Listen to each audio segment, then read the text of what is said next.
Okay, ladies and gentlemen, just to give you a quick rundown of the format of this evening, we are going to hear from the four speakers here at the table, three of them speaking about Brendan, and then Brendan himself talking about, I'm sure, himself.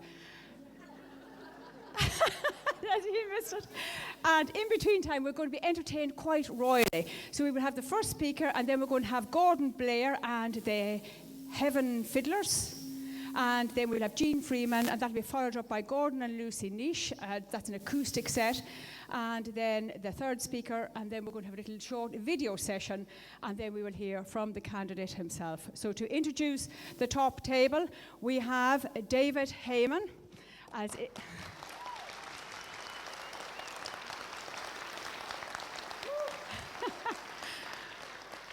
When last in this hall, David Hayman played to an audience of 300, and I'm told he need no amplification. So we welcome David here tonight. Our second speaker is Jeane Freeman, co-founder of Women for Independence.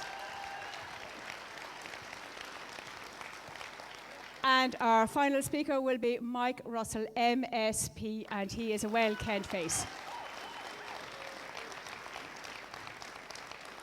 Then we will have, no expense spared, a short video presentation, and then we will have the speech by Brendan O'Hara. So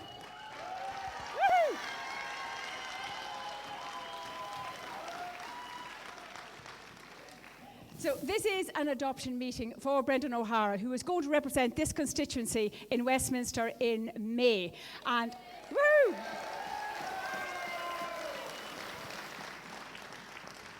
And we want, when he is sitting on those green benches down in Westminster, to remember this evening and to remember each and every one of us smiling and wishing him the absolute very, very best of luck down there. So,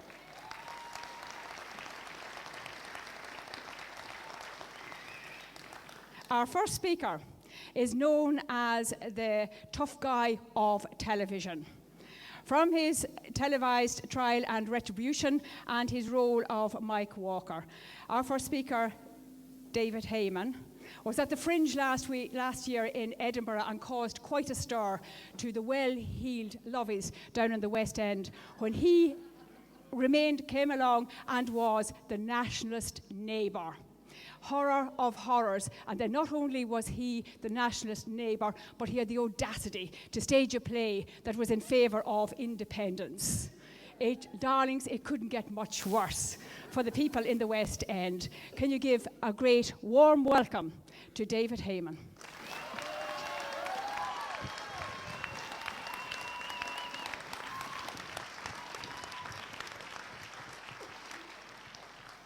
Hello, you lovely people. Hello, Dunoon. God, it feels only a matter of weeks since I was up on that stage performing. Were any of you here? Oh, good, so you're not all Philistines. Great.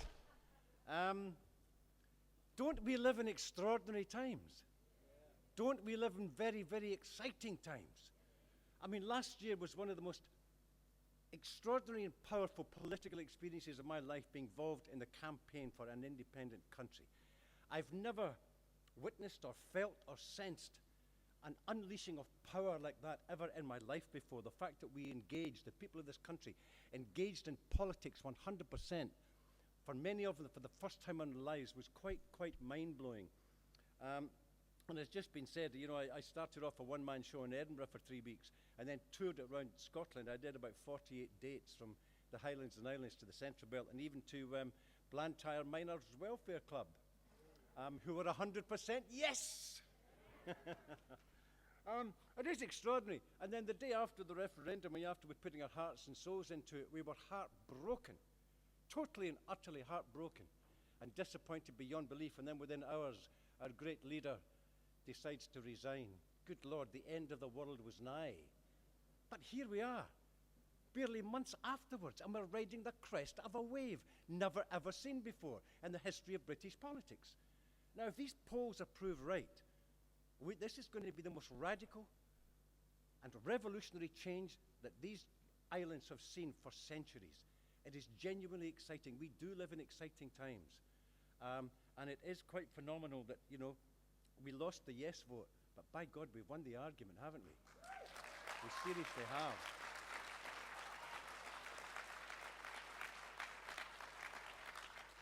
And now that the genie is out the bottle, it's not going to go back in again. It's going to stay out and grow. I mean, the idea that Nicola can pack in 13,000 people to the hydro, the fact that we have over 100,000 members and growing all the time, the fact that how many more happened after the debate, another 1,600 or something overnight, just phenomenal. No one could ever have predicted what is happening in Scotland right now. Now, what is interesting about our country is, in 1955, the majority of people in this country voted Tory, including my granny, Ruby, who was a cleaner. She was a scrubber. She scrubbed other people's houses on her hands and knees all her life, as did my mother. And my granny voted Tory. Now, from 1955, then we cut to 1997, we'd eradicated every single Tory from this country.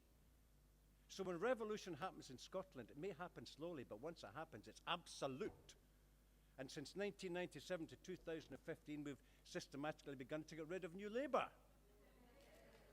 You see? Now, us Scots seem to revolt in a very dignified way. We may take our time about it. We're slow as a snail's pace. But by God, we're getting there at the end, aren't we? Because we do not like being betrayed. We do not like being taken for granted. We do not like being insulted. We're proud of who we are. We're proud of our nation. We're proud of the peoples that make up this extraordinary country of ours. You know, and I've been really privileged over the last couple of years to be paid to travel around this extraordinary country of ours, making a series of documentaries. And everywhere I go, I come across people who are chuffed to bits to either to be a Scot or to be living in this country and to be putting something into it and trying to shape a new future for ourselves. And that is the most exciting thing of all. I mean, and I saw the sea change. I mean, 2 years ago when I was making documentaries, I thought it was 60% no, 40% yes. Last year I was convinced it was the opposite, 60% yes, 40% no. I got it wrong. But we won't next time around, because it's going to come again, and it's going to come in my lifetime and all of your lifetimes. By the way, I look out at all of you, and you seem to be the silver-top generation. You're the I exclude myself, of course. I'm a mere slip of a lad. But aren't you lot the generation that voted no? Brilliant. No, you voted yes, and quite rightly too. You know, and I tell you a story. I'm a working class boy from Glasgow. A room and kitchen in Bridgeton in the East End, and then brought up in Drumchapel. Now, when you come from my background, when you pop out of your mother's womb at birth, Labour is stamped on your arse. Boom. It's a no-brainer. You're not going to vote Tory. You wouldn't even consider Lib Dem, so Labour it had to be. So I followed my father's footsteps, and I voted Labour all of my life. And I kept thinking, things have got to get better. They tell me things are going to get better. But they never did. Election after election, they lied, they promised, and nothing got better. Now, sure, technology advanced. We've got little mobile telephones in our pocket. We can communicate with the rest of the world. We can communicate with Mars once we have a satellite up there. I mean, extraordinary advances. But there's no advances in the social justice or the equality that we're after. This new technology is driving a greater and greater wedge between us, even though we have the means of communicating with every single person on earth. But we're leaving behind our humanity. And I vividly remember when I was a member of the Labour Party in the mid-1980s, an extraordinary thing happened. At the annual conference, the rank and file passed a motion of unilateral nuclear disarmament. The mid-1980s are the height of the Iraq War, at the height of the Cold War. And I thought that was one of the most bravest and courageous decisions ordinary people of a political party in this country took. The leadership went back to Westminster and tore up that resolution and put it in the bin. The next morning, I tore up my membership to the Labour Party and put it in the bin. And I've never voted for them since, because I no longer believe them.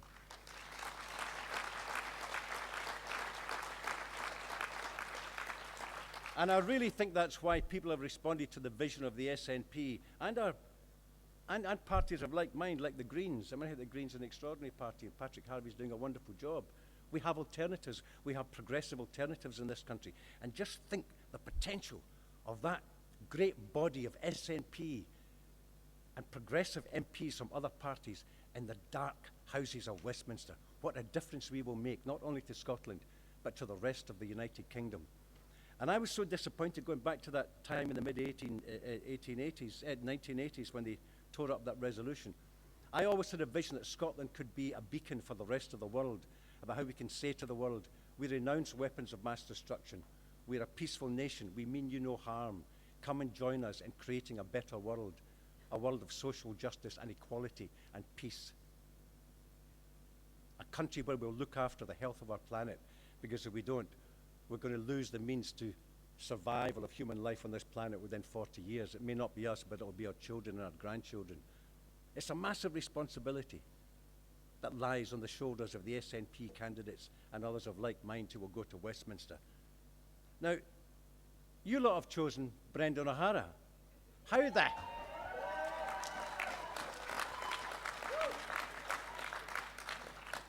the hell did you come to that decision? Was there something in the water that night? Now, I've been working with Brendan over the last year making documentaries. Now, he's a very successful documentary film and news director, and he's sacrificing that for a career in politics. And he told me in November when we were shooting together, and I said, Brendan, why are you doing this? He said, it's a no-brainer. He's a man who believes that politics, the system of politics, can change society for the better. He's a man who believes in public service. That's why he said it's a no-brainer.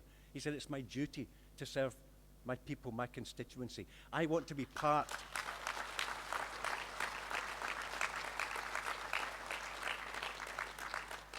He says, I want to be part of that tranche of MPs in Westminster that are going to change the face of politics in this country forever and for the better. He's a man of profound integrity. He is sound beyond belief. He's brutally honest. He's not going to let the corridors of power go to his head. And I often liken the corridors of power, because I've known people, good people, who have gone into politics. And somehow when they walk down, they stalk the corridors of power. There's a zapping machine that zaps you of all integrity and any access to truth and the vision that you had that prompted you to go into politics in the first place. I don't think that zapping machine is going to work with Brendan. No, I think he's got a hide of steel. And I think he's going to be a wonderful MP for Argyll and Bute and Westminster. You already have a wonderful MSP in my old pal, Michael, sitting there. And you're going to have another blisteringly hot and superb MP in Brendan O'Hara. He's only got one major failing, ladies and gentlemen, and I have to reveal it to you. He's got a penchant for white chocolate. So when you check his expense accounts, make sure there's nothing in there saying, a pound of white chocolate to keep me going, because it just won't work. Ladies and gentlemen, I wouldn't take anything for granted. I wouldn't take the polls for granted at all. We seem to be on the crest of a wave, and I hope they bear fruit. There's an awful lot of work still to be done, and I beg all of you to get right behind Brendan. I certainly am. I'm going to join him in the campaign trail, and I hope we bring a resounding result in May and change this country forever and for the better. Ladies and gentlemen, thank you.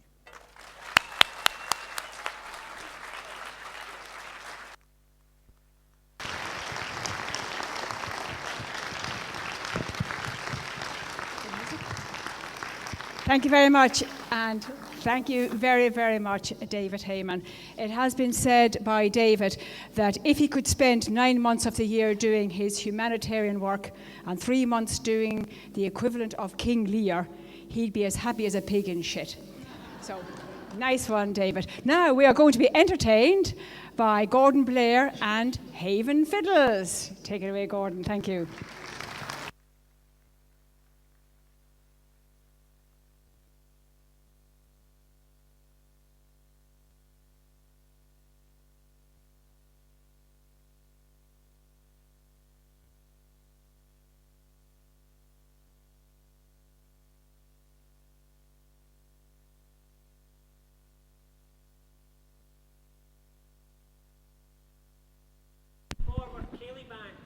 So in 10 years' time, you'll be booking us instead of canned haggis. So we're going to do a wee tune just now. Hayman, do you want to start us off?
hand up if you're a Margaret.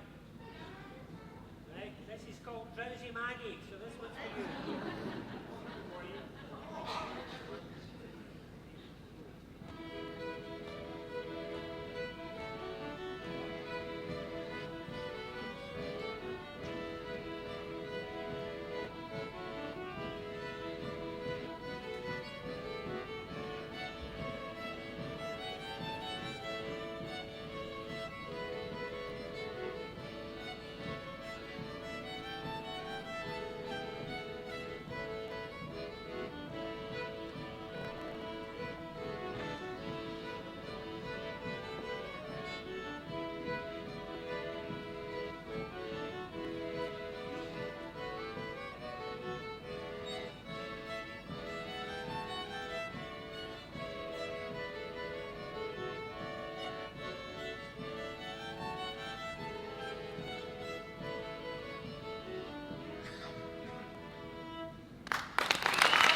Ladies and gentlemen, a big round of applause again there for those wonderful videos and for Gordon.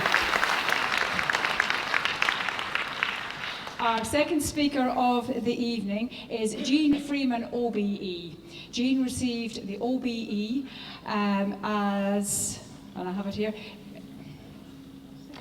for her services to the rehabilitation of offenders. As I mentioned earlier on, she was the co-founder of Women for Independence and was in March elected back on to the Women for Independence National Council. We will all have witnessed Jeane in a great moment when she wiped the floor with Andrew Neil, and he has certainly learned that if he's going to talk about the National Health Service or about an independent Scotland, he needs to have his facts and his figures correct. A big welcome, Jeane. Thank you very much.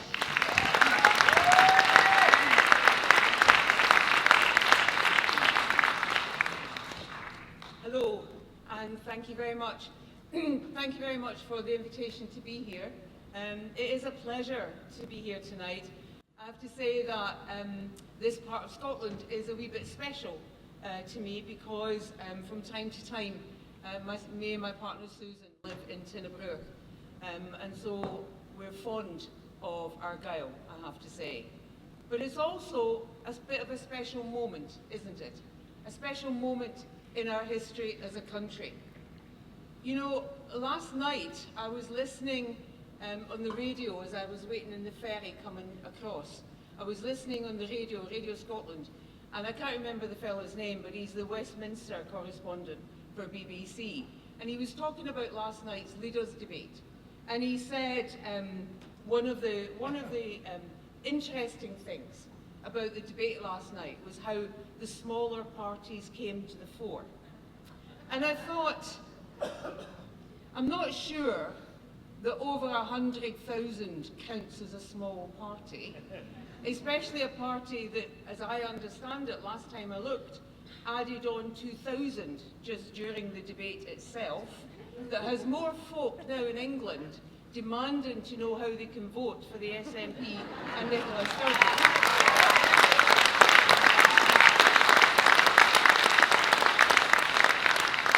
And here's the other thing I thought. Do you know, you've missed the point. Last night wasn't it about the small parties coming to the fore. Last night was about women in politics coming to the fore.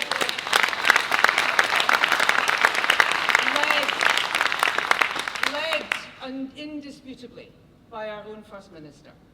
And when they talked about, I don't know if you watched the spin room after it, and the commentators after it, I was well struck by the fact that there were more men in suits, with the greatest of respect, Brendan, than you could shake a decent stick at. We'd had a debate with 3 women. Whatever you think of the politics of the Green Party or of Plaid Cymru, we had 3 women who argued confidently, cogently, without shouting, without pointing fingers, to the point and on policy. And then after it, we had a bunch of fellas, right, in whose own self-interest it is to spin like hell and say that their guy won. And the contrast was striking. And what struck me was politics absolutely has changed in the UK now, but it started here in Scotland. And it's changed in the UK because for the first time in a Westminster election, the SNP has made itself relevant across these islands.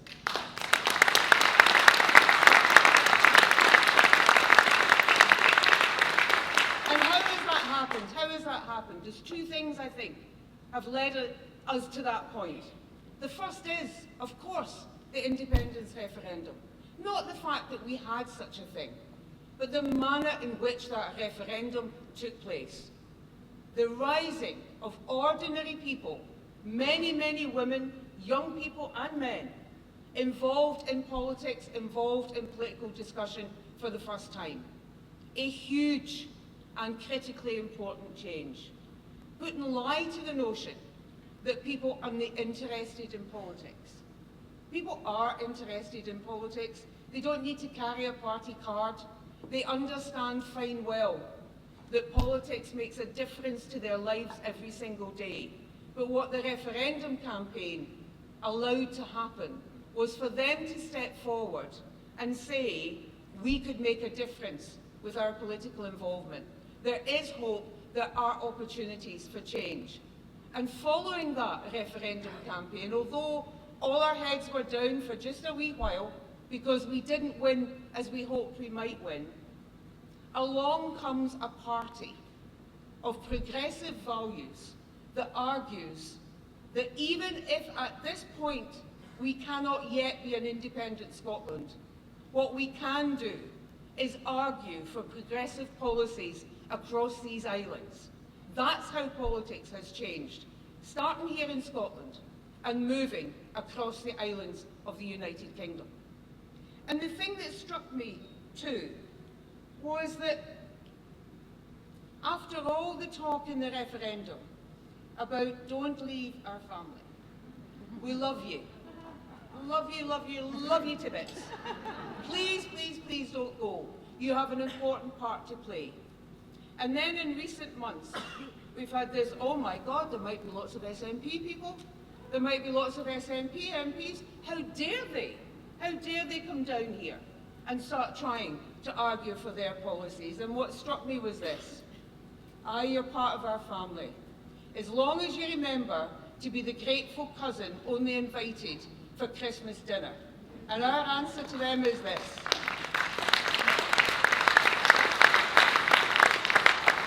You want us to continue to have a bit part in your establishment drama. What we're telling you now is that we have every intention of having a very big part and putting an end to that establishment drama that you've all benefited from so long to so well.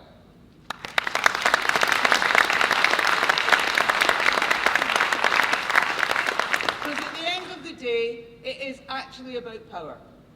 It's about who owns it, who controls it, and who wields it, and in whose interest do they do that. Politicians at Westminster have for way too long, whichever of the big parties they are in, been cosy in that establishment of wielding power in their own interests. Never, never in the interests of the majority of those who voted for them. And it breaks my heart, because like David, I was born and my arse was stamped Labour as well. I grew up in a family that was a firm believer and a firm, active family for Labour values. So it breaks my heart that the Labour Party would not know those values now if they tripped over them and become seduced into the idea of power for its own sake, as opposed to power to make a difference. So what is happening in this general election? It happened in the independence referendum, it's happening again, is that we are challenging power. It's what's happening with women being increasingly involved in politics. You know, they're not just worried that Nicola Sturgeon is good and the SNP will win a lot of MP seats. They're worried at the idea of a woman leading a political party to that end. So women challenge power too. And in this election, we are challenging the power of that establishment. Let's not forget that they will then try to do everything they can to hold on to that power. We'll get all sorts of nonsense thrown. So the important thing for us to do is to hold to those values that have brought us into this hall tonight, hold to those values that have selected Brendan as the candidate for this constituency, and remember the policies on which the SNP is stepping forward into this general election. Policies that themselves challenge the establishment, that challenge austerity by arguing for economic growth, and challenge unfairness by arguing for equality. That is power challenged. But as David said, I too want you to forget the polls. I want you to know, even if you can possibly manage it, don't even look at them. Because when somebody stands for election, and when we go out and campaign for that person, what we're actually doing is asking every single voter to lend their power to the candidate that we support, to lend their power to Brendan, as they have done to Michael. That is a big ask, and we need to make that ask with respect and with humility. And we need to work hard to win the trust that will lend that power to our candidate. So that does mean stalls and leafleting and canvassing. And in this constituency, I know that that's not as easy as getting a bus down the road and doing a few tenements as it might be where I live the rest of my time. I know that it involves a lot of time, a lot of effort, and a lot of miles. But it is absolutely critical, and I'll tell you why. Not just because every single voter deserves that respect, but because by doing so, you create yet more distance between yourself and the establishment parties who long ago forgot who gives them power and long ago forgot to treat the voters with respect. They will die and they will go, and you will be strong and important and relevant because you know that the most important people are the voters of this country. They are the people that you are asking to trust you. They are the people that you are asking to vote for Brendan O'Hara. That is the job that we have to do, to work hard, to win those votes, to win that trust, to send Brendan, along with many another SNP MP, down to Westminster, to challenge that establishment and shake them up once and for all. Thank you.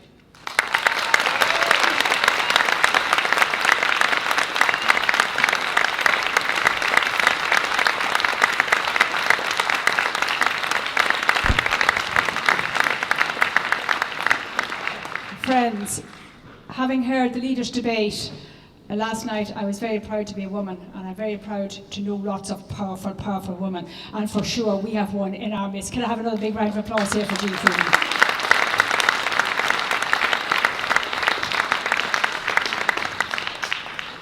And now we are going to be entertained. We have Gordon and Lucy Niche on stage. A round of applause for Gordon and Lucy.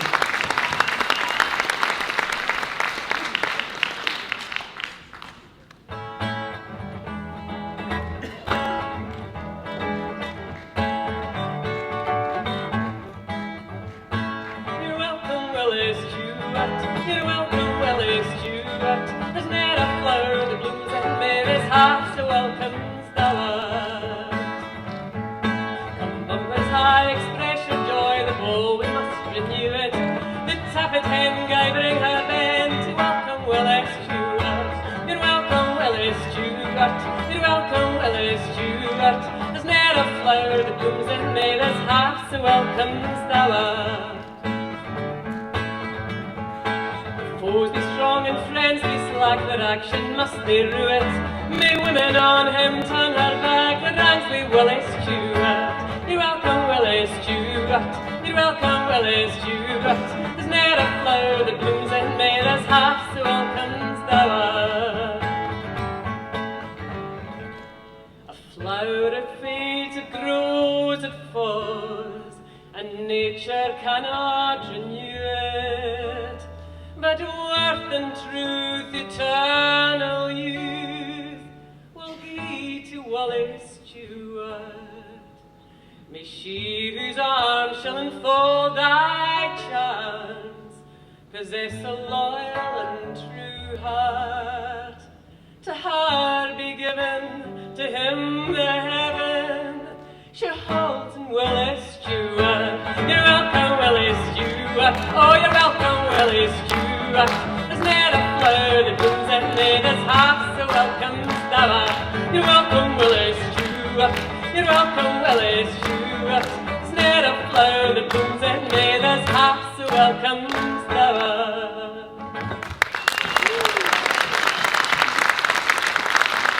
Thank you very much. Another wee Eddie Reader number, the song that her husband, partner, wrote to entice her to come back to Scotland.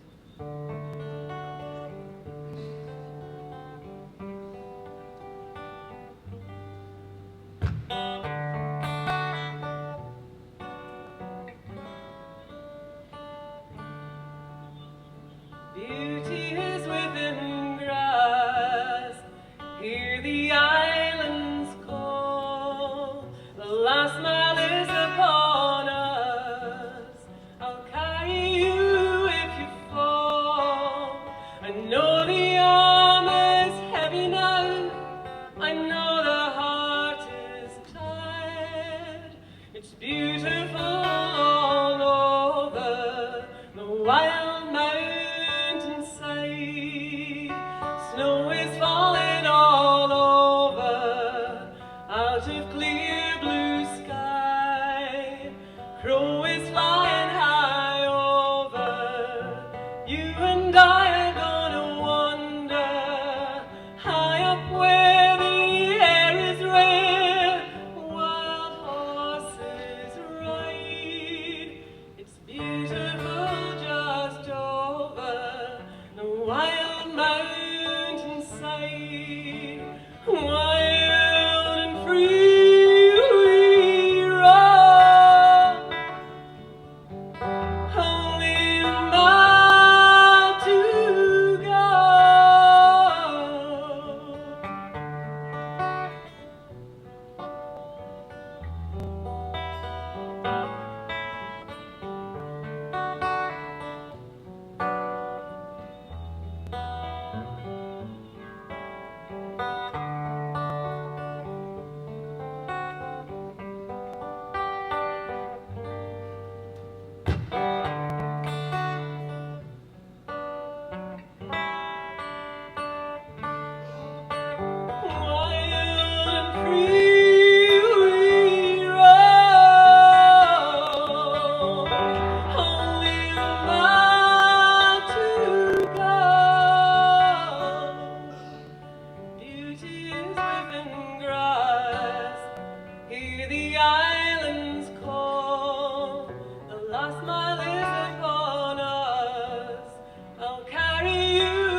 Thank you very much. Lucy's going to sing a song now unaccompanied, so I'm done. So I'll tell you a wee bit about this song. It was written by Michael Mara, the late great Dundonian singer-songwriter. And the last two songs were for Brendan. This one is for Alan Reid. We think it's Alan Reid's notion of what perhaps a Scottish national anthem might be. Here's Lucy to sing it for you.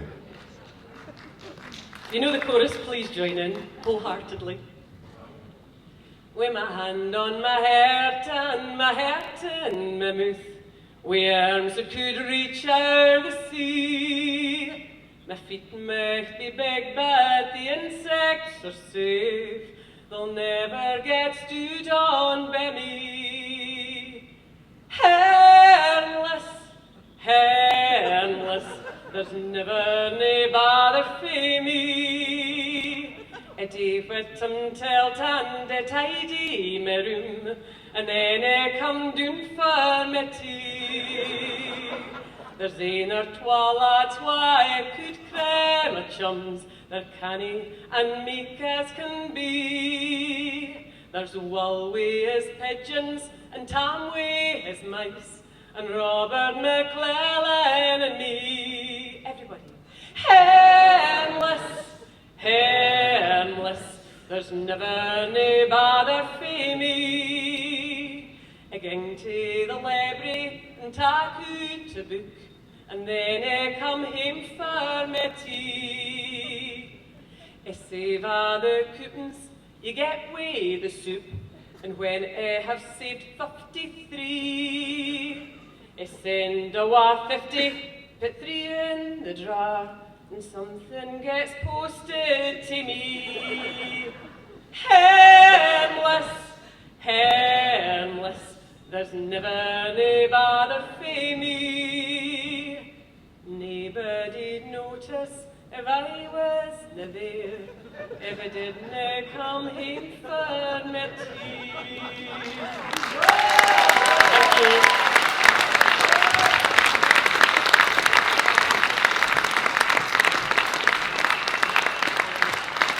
Okay, ladies and gentlemen, a big round of applause there for Gordon and Lucy Leash.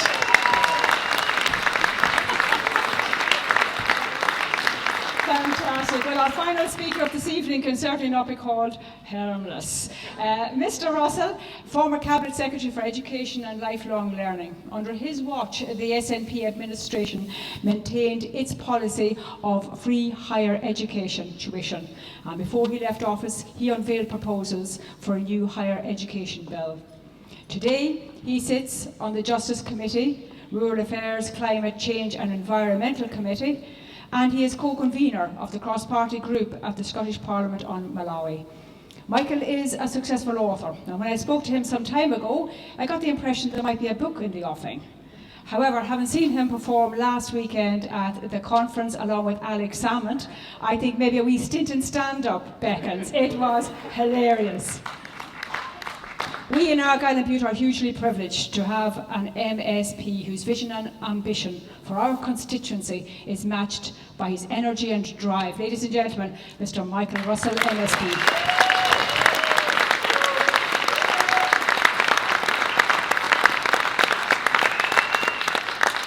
Thank you very much indeed, and thank you for the opportunity to speak here tonight. This is the adoption season for candidates throughout Scotland.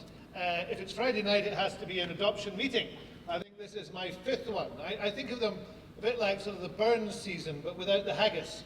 And I've been going around the country. I've spoken in Fort William, I've spoken in Edinburgh, I spoke last week in Renfrew, and in 2 weeks' time I'll be speaking in Kirkcudbright. All at these meetings that adopt candidates. But this is a very special night for me. It's a very special night for me for 2 reasons.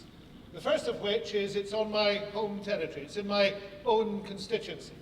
And as I'll say in a moment to Brendan, and I'm going to give him a series of jobs that I think he needs to do, there can be no greater privilege than serving as the representative of Argyll and Bute. It's something I love doing. It's something that I get a great buzz out of doing. It's something I want to go on doing. That's a little job application for next year, just in case I might not be. But the second reason is a profound political reason. We've just heard a rather good description of the activities of our MP, although he's not actually hairless. He does quite a lot of harm in this constituency by failing to stand up for some of the people that need help most. And if there was one wish I could have, and it's a wish that's about to be fulfilled, I think, if there was one wish I could have, it would be that I would have somebody to work alongside me on those issues that still matter that are administered by Westminster. And I hope that Brendan will work himself out of a job, because if we're going to get rid of any tier of politicians, I'd rather it was his than mine. As indeed so would you, I know, from the constitution of the party.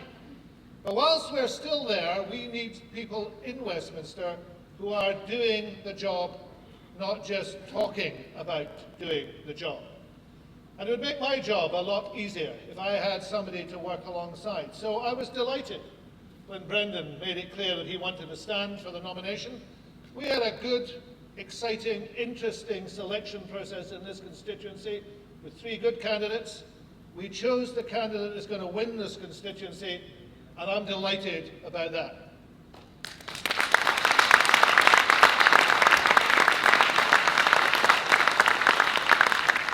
Because what we need to do in this constituency is to make sure we win. As I said, I'm going to charge Brendan with some responsibilities in a moment, but I want to start by charging you with some responsibilities. Constituencies don't just win themselves. I'm privileged to have been the party's first full-time chief executive, to have been the campaign director for a number of national and local campaigns. And campaigns are won by hard work.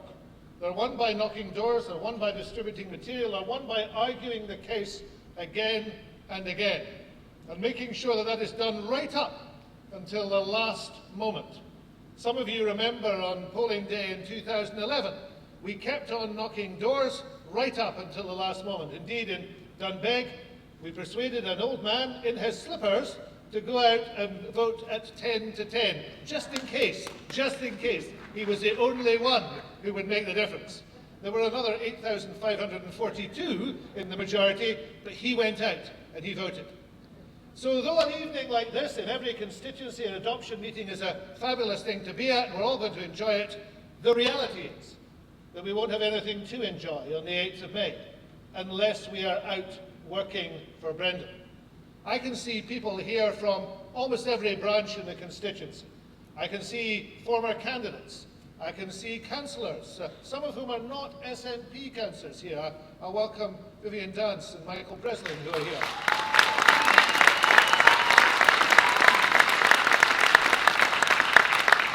I can see past candidates, Councillor Isabel Strong. And other past candidates who are here and who worked very hard in this constituency. But the only way that Brendan will be the MP on the 8th of May is if each of us have done everything we possibly can to make sure that he wins. So I don't want anybody to leave here tonight without having made a commitment to Fiona there, or to Mary Claire, or to Ken, that they are going to go out and work in their branches throughout the constituency to get Brendan elected. But he's got a job to do too. A job over the next 34 days to campaign in every corner of this great constituency. And I don't cover Helensburgh and Lomond, but it's hard enough to cover the rest of it. He and I next week will be in Campbellton, we'll be in Tarbert, we'll be in Tynebruch, we'll be in Lismore, we'll be in Oban, and that's just 2 days. But then he's got some jobs to do once he's elected. And I want us to think about those very carefully, because they're really important. The first of those jobs is, in the words of Winnie Ewing, not to go to Westminster and settle down, but to settle up.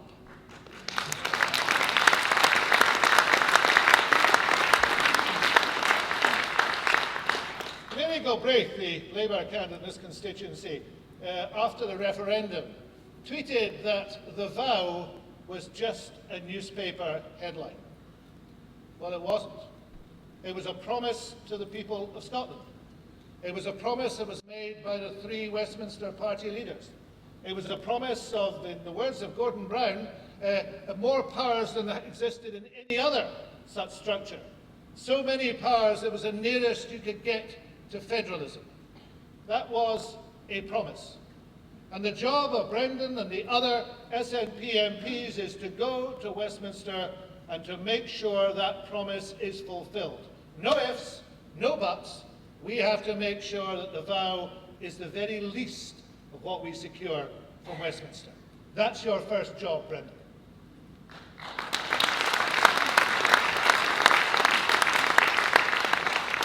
The second job is to fulfill the other phrase that used to be on the SNP membership card. If you're old enough to remember the cardboard membership cards, and one or two people in this room are, then there were two things on it.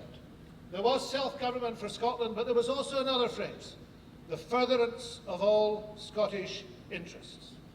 And that's the job you've got to do, the furtherance of the interests in this constituency. Those people who need you, then you need to go down and speak up for them. But there's a wider responsibility that's becoming clear as well, and it was so clear last night in the leaders' debates, that there is a thirst in the rest of the United Kingdom for policies that are fair and just and equitable. People want to be treated with respect, and they want their dignity to be promoted within the political system. They do not wish to be treated in the way that the Tories, Liberals or Labour treat them. They want something new, and you have the opportunity, Brendan, you and those who go with you, no matter how many there are, you have the opportunity to say something different to these islands, to show that politics is about hope and about vision, and it is about ensuring that the best of all of us can be fulfilled in our public life. So that's your second job. Go down as a missionary and preach fairness to the rest of these islands.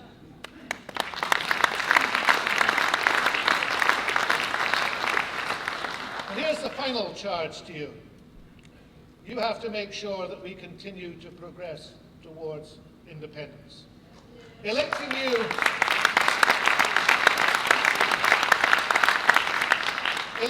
is not an end in itself.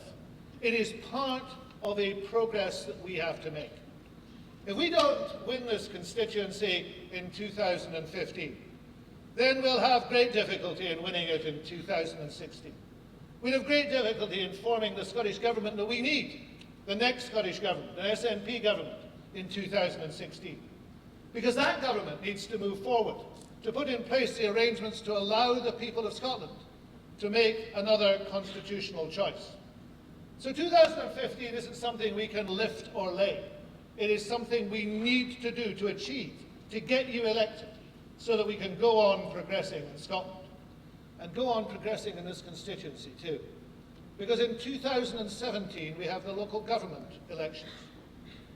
A good half of my workload is coping with the sheer incompetence of Argyll and Bute Council.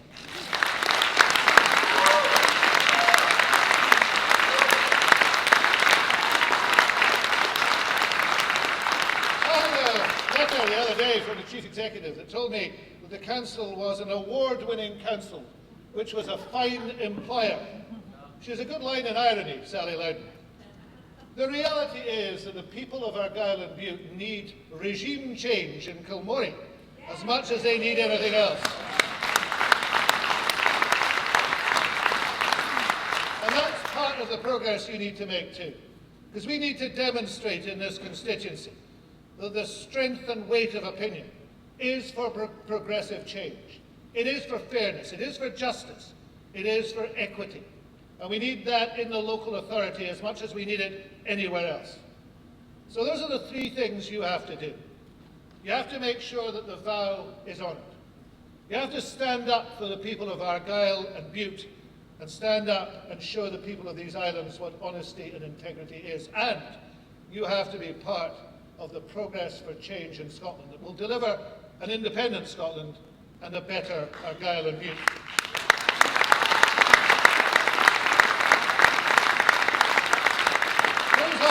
Those aren't small tasks to be undertaken. They're big tasks, but you'll have a lot of help Look in front of you here, the people who are here at this meeting, a small part of the membership of the SNP in Argyll Bute that's now over 2,000. And throughout the constituency, there are people who are just willing us to win.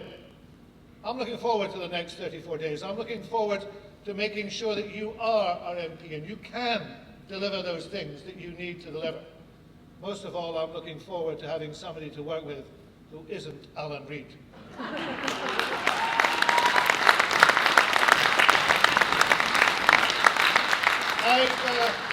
I've known Brendan since he was a candidate in 1987, when I was first a candidate. I've known that at some stage he would step forward to speak for Scotland. I'm delighted that he's doing it on my home turf too, and I really look forward to working with him. Thank you.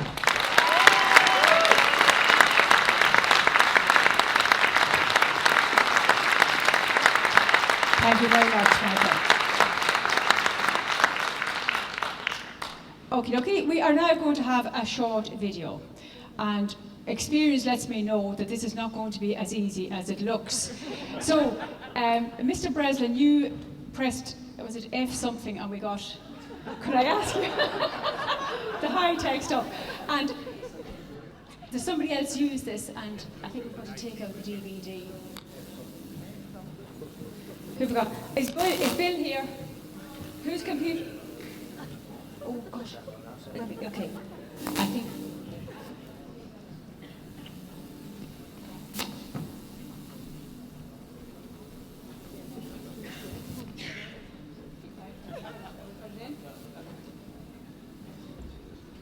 And this is the moment when we talk among ourselves. You've heard Mike Russell mention there two ladies who are very dear to my heart, and that is, and I wish them to stand, Fiona Stage and Mary Claire.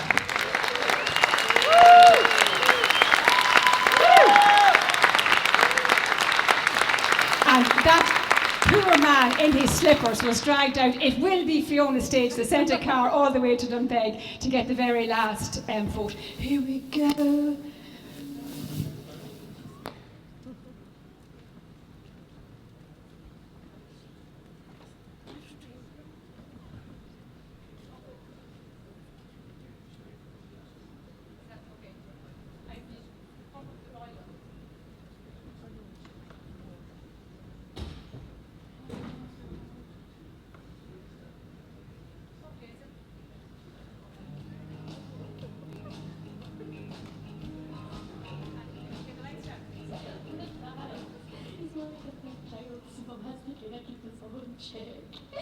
He loves jelly, yeah, and curry.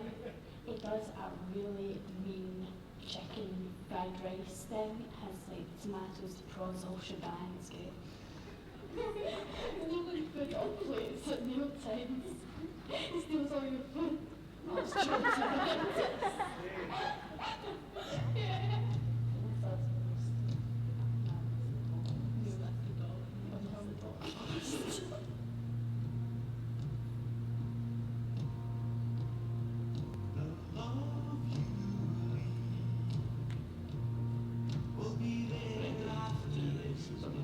Through the ranks from working class background, is a qualified professional who understands the challenges that are faced by people, and I think he will be a fantastic MP for a very diverse constituency. He's a people person. He has strong, not sympathy, but empathy with people across all parts of the socio-economic groupings. He's a fantastic organiser. He has incredible humour. He can gently persuade people to follow him. He's not impatient, but he knows what he wants to achieve. You know, he doesn't drink any tea or coffee, which is really bizarre. He has pretended that he does so. I suspect that he might miss, you know, the occasional long sausage. We'll be there after you're gone. We'll be there.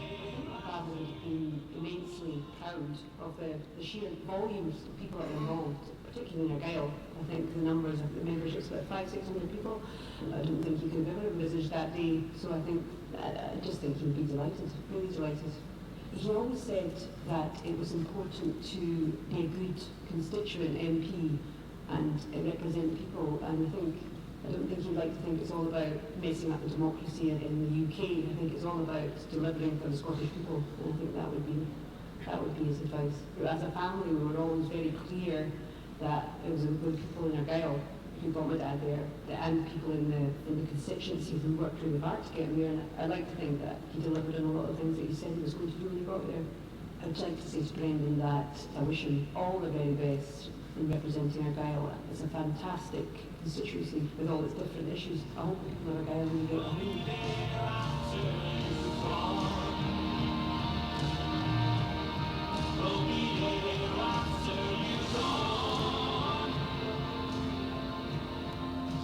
This is Alex Salmon, former First Minister. Now, I've known Brendan for years. I've known Brendan since he edited Not the View, the alternative fanzine at Celtic Park, and he persuaded me, a Hearts supporter, to write for him. And furthermore, he persuaded me to write for him from nothing. Now, a guy who can do that, who can charm the birds off the trees, must be the right person for Argyll Bute. No question whatsoever. If you want a dynamic person who can inveigle people into contributing to this constituency for no payment whatsoever, then Brendan O'Hara. It's O'Hara for me and O'Hara for Argyll Bute.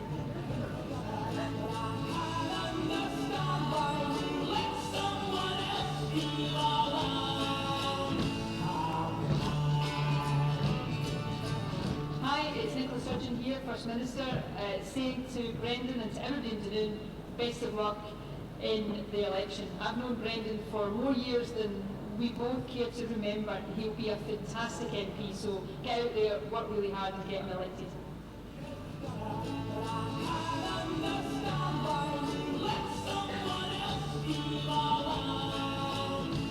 I'm in Hamilton. I go back a long way. I first joined the party in 1942.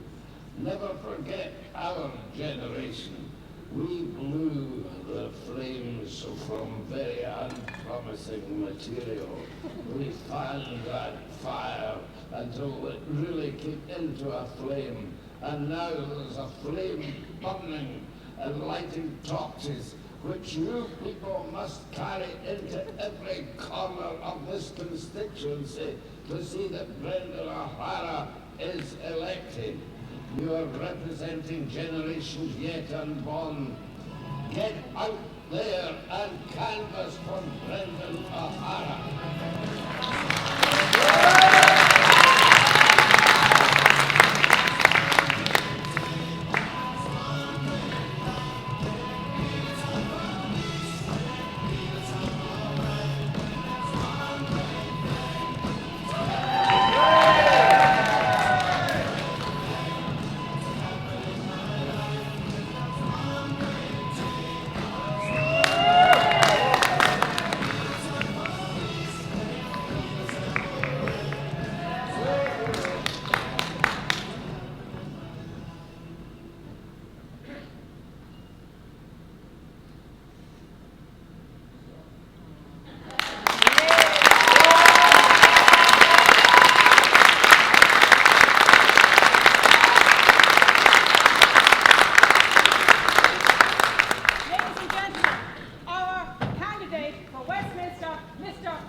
I knew they were up to something, and they wouldn't tell me what it was, because they kept disappearing at conference. I said, "Where are you going?" No, I can't tell you. Please, thank you, that was lovely. I'm quite humbled. Before I start, a few thank yous. Gordon and Lucy, wow, thank you so much, that was beautiful. And when he comes back from his fag, you can tell him that. Thank you. And the Haven Fiddlers. Where are the Haven Fiddlers? Oh, thank you so much.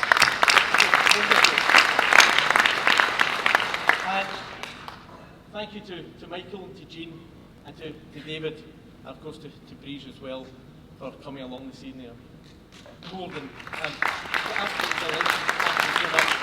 And it was only sort of 24 hours ago, myself and Davy were in the middle of the Corrie Brecon whirlpool on a boat with the engine cut off, been going round and round in circles, and it's kind of felt quite apt for the story of my life for the last couple of months.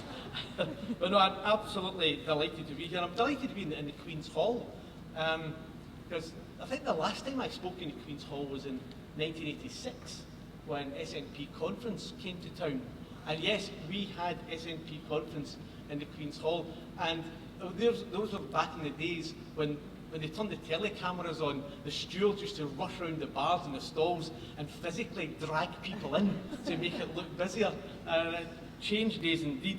And I think in 1986 was, for those of you old enough to remember, it was when the sort of YSN, the Young Scottish Nationalists, we decided to take it upon ourselves to, rather than wearing scruffy jeans and t-shirts, we decided to start wearing sharp suits, you know, really sort of double-breasted suits and bad haircuts. And I remember marching down this aisle here, and Gordon Wilson and Jim Fairley sitting on the platform, about 6 or 7 of us, and sitting along the front row, all these sort of spotty youths in sharp suits, and people looking at us as if we were quite mad. And I think when I joined the SNP way back in 1981, 1982, it was very much a product of Mrs Thatcher. You know, we had been denied our Parliament in '79 when we had been sort of hoodwinked and cheated by the Labour Party, and then Mrs Thatcher came into power, and I think I'd been 16 years old at the time. I think by the time I was 18, I'd been sort of very much politicised under Mrs Thatcher, and what followed through the miners' strike, through the poll tax, through the demise of Scottish steel industry, really made you a sort of hardened political individual, coming from the east end of Glasgow, as I did at the time.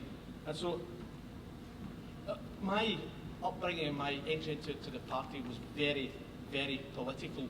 And I realised just how political it was when, as part of when I was convener of the Young Scottish Nationalists, I was asked to go and represent the youth movement with my deputy convener, Bill Morrison from Edinburgh, in Bilbao. We went to the Basque Country for a meeting of the European Young Nationalists in 1986. And there was a group from all over Europe, all of these sort of nations and regions who were seeking either independence or more recognition or autonomy, all came together in the Basque Country for this conference.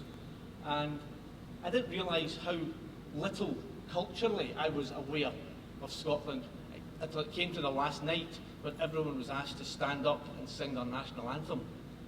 And I realised, well, both of us realised, that neither of us actually knew our national anthem. This was way before the days of Flower of Scotland, and I think we tried to cobble together the first line or two of Scots Wha Hae and realised we didn't actually know it. And it was coming closer and closer to our turn to sing. And we alighted on a song, the only song that we both knew. And so it came to our turn and they said, and now the delegates from Scotland will sing our national anthem. And so the two of us stood up and completely straight-faced started 3 cross 6 on.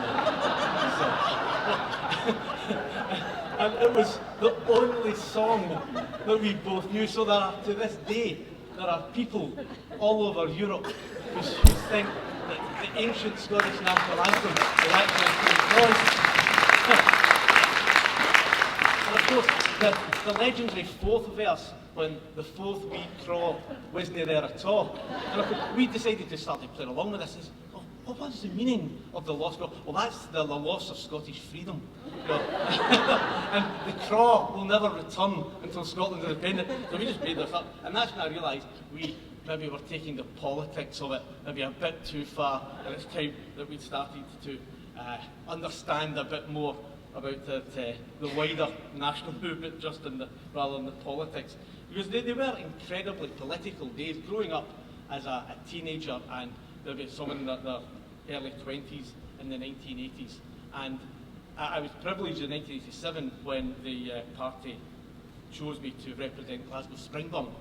in 1987 general election. I said the youngest, certainly the youngest SNP candidate at the time, and my opponent was the great Michael Martin, who went on to achieve such, well, let's not say who went on to achieve, but he was defending a 23,000 majority. And this gives you an insight into just how much they regarded, or how dangerous they saw us even then. He had a 23,000 majority. It was a shoo-in. I mean, a paper candidate didn't begin to describe what I was. Indeed, I think my election for that, my selection, I think I won at 13.5 in a poll of every member of Springburn, 13.5. And on the eve of poll, on the Saturday before the poll, my mum bumped into Michael Martin when he was out handing out leaflets. And of course, he didn't know my mum from Adam. And he said to my mum, "Oh, Mrs, I hope I can rely on your support on Thursday." And my mum said, "No, actually, I'm voting SNP this time." And he stopped and, "Oh, Mrs, I wouldn't do that, I've met him. He reminds me of something at the Hitler Youth." And my mum, "That's my son!" Oh, as he scuttled away down Duke Street. And I think we thought they were incredibly political days, and everyone was incredibly politicised, but if you think of it now, they are almost as nothing compared to what we are living through at the moment. Who among us could have believed in 2010, for example, who could have believed that in 2015 the Scottish National Party and Scotland would be in the position we are currently? And we must be among the most politicised people in all of Europe. We have woken up to our potential. And Jeane's right, you know, the result of the referendum is what the result of the referendum was. And we can't change that. But what we can do is we can build on it, and we can capitalise on it, and we can take advantage of, as I say, this political awakening that is going throughout Scotland, every corner of Scotland. And you know yourselves from talking to people that those people who didn't support us in September, so many of them are either regretful of it and are going to do something about it, or recognise now that a strong SNP is absolutely essential if Scotland's voice is going to be heard. There is a demand for democracy across Europe. I think from Greece to Spain and all points in between, people are finally saying that they don't want their governments to be run in the interests of big business. They don't want governments to be run, or countries to be run, as PLCs. And I think that Scotland recognises that the Scottish National Party is that vehicle for change. And I think that is what's making us so attractive. I think that Nicola last night, I mean, just when you think that how big can this balloon go, how big can this bubble expand to, Nicola goes on and it gets bigger. And it gets bigger. And I looked at my watch at 20 to 10 last night thinking, oh, I wish this was over because she can't get any better. You know, it can only go downhill from here. And she got better again. And for Nicola to have won a UK-wide debate the way that she did, for the people of England and Wales and Northern Ireland when polled as to who was the most effective, for Nicola to have won it is absolutely astonishing. And it says so much for Nicola.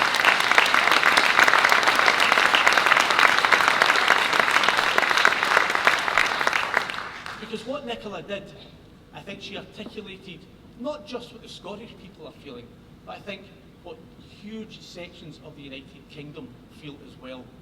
And if you remember seeing Alec about 3 months ago on Question Time in Liverpool, and it was just before Alec had said he was going to stand in Gordon, and every time Alec opened his mouth, the audience were cheering, and Dimbleby said, "You should think about standing in Liverpool, you'd probably get elected," and they almost took the roof off. Because the people of England have been abandoned. They have been abandoned by their political classes. And I think that what Nicola did last night, what Alec did a couple of months ago in Liverpool, was say that there is another way. It doesn't have to be like this. It doesn't have to be the political establishment leading everybody by the nose down the path that they want them to follow. And I think if anything could come out of last night, hopefully that people will see that there is an alternative to Miliband, there is an alternative to Clegg, and there's certainly an alternative to Cameron. And I think if Nicola has captured that, then she'll have done everyone across these islands a massive favour. I think this campaign will be fought on who will best represent Scotland at Westminster. And I think that what we have to do is we have to say that in September we didn't win the referendum, but we lost the referendum because the people were sold a pup. The Vow, when they knew they were losing 10 days out, and a panic measure, they threw it the front page of their house magazine, the Daily Record, and it was enough to tip the balance. What we have to do is ensure that that vow is delivered in full. And that is everything bar foreign affairs and defence. Because that, to me, is what Home Rule is. Everything bar foreign affairs and defence devolved to a Scottish Parliament. And I will do everything, as you said, Michael, I will do everything that I possibly can to ensure that that happens, working with all my colleagues.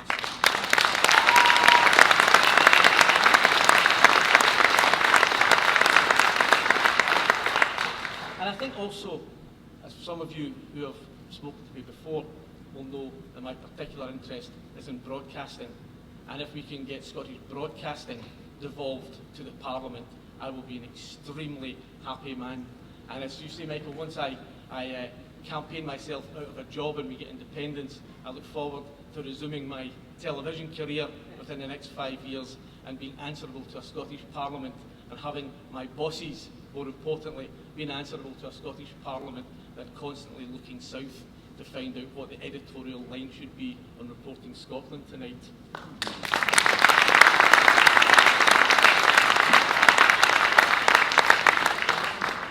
And I think as well as the Vow, and Nicola expressed this superbly again last night, that only one other than the Greens and Plaid who did, would say that this is also about a different way of running their economy.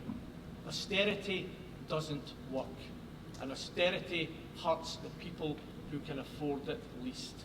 It hurts the poorest and the most vulnerable in our society.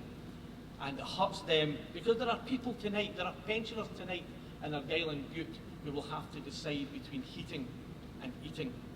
There are families tonight who will have to go to the local food bank.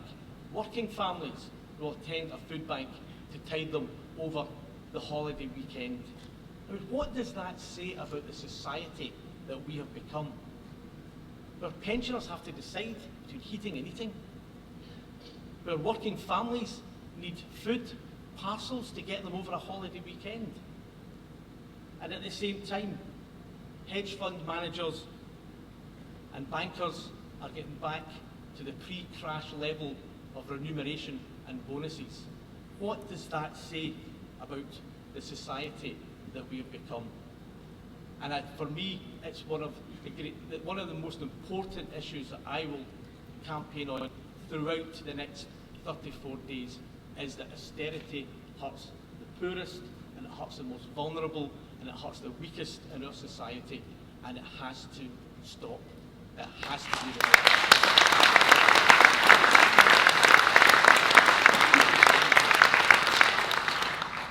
They can't find the money for the poor. They can't find the money for the pensioners, the sick and the disabled, but they can all find £100 billion to renew Trident. Trident is immoral, it's economically insane, and it is militarily useless. And how can the UK government, how can all three main UK parties honestly believe that Trident is anything other than an obscene, immoral waste of money.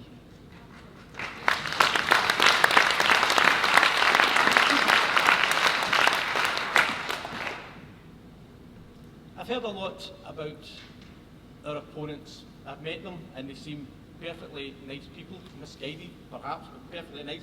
And what I want to make the hallmark of this campaign is that we campaign on those issues, on the vow, austerity and Trident, but I want to make this an abundantly positive campaign. I don't want to go attacking our opponents. I don't want to go, accusing them of all sorts. They are doing a big enough job in hurting themselves. I think Alan Reid's record as an MP speaks for itself. I think that the Labour Party, and Mr Miliband are bordering on unelectable, and I think that the Tories likewise. And they're all singing from the same Westminster hymn sheet. So what I would like to do, as I say, is make this the most positive, the most energetic, the most enthusiastic and the most inclusive campaign that this constituency has ever seen. But in order to do that, we need you to get involved. And the polls are great. The polls tell us that everything in the garden is rosy, but what I would caution and what I would advise very strongly is that the polls tell us what can happen if we do the work. And it would be one of the biggest regrets in our lives if we were to wake up on May the 8th, having believed the polls, having not done the work, to find out that we didn't win and that Scotland had pulled back at the last moment and that in many ways it was business as usual at Westminster. Can you imagine, or you don't have to imagine, remember how you felt on September the 19th? Let's not go through that again. And that means that every single one of us has to work as never before. We have to knock doors, we have to leaflet, we have to speak to friends, we have to speak to colleagues, and we have to ensure that as many people hear our message.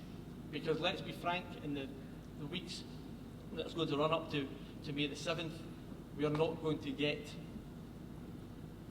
the coverage and the hearing that many of our opponents will get. You are the message.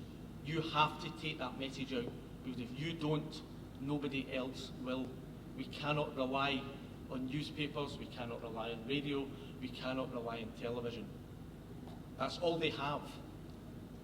And you, in many ways, are all that we have. And only you can make it happen. I say, I will be with you every single day, every hour of every day between now and May the 7th. And if I'm not with you personally, then you can guarantee I'll be in an even rainier part of the constituency. But I will be there. Please get involved. I know that the Forward shop in Dunoon has got canvas sessions going on Tuesdays, Wednesdays and Thursdays, and again on Saturday morning. Let's have a great night tonight. Let's really enjoy ourselves. But let's get to work tomorrow morning, and we'll make May the 8th one of the best parties that Argyll Bute has ever seen. Thank you so much for selecting me as your candidate. I can't tell you how humbled and honoured I am to have been chosen as your representative, and I guarantee I will not let you down. Thank you.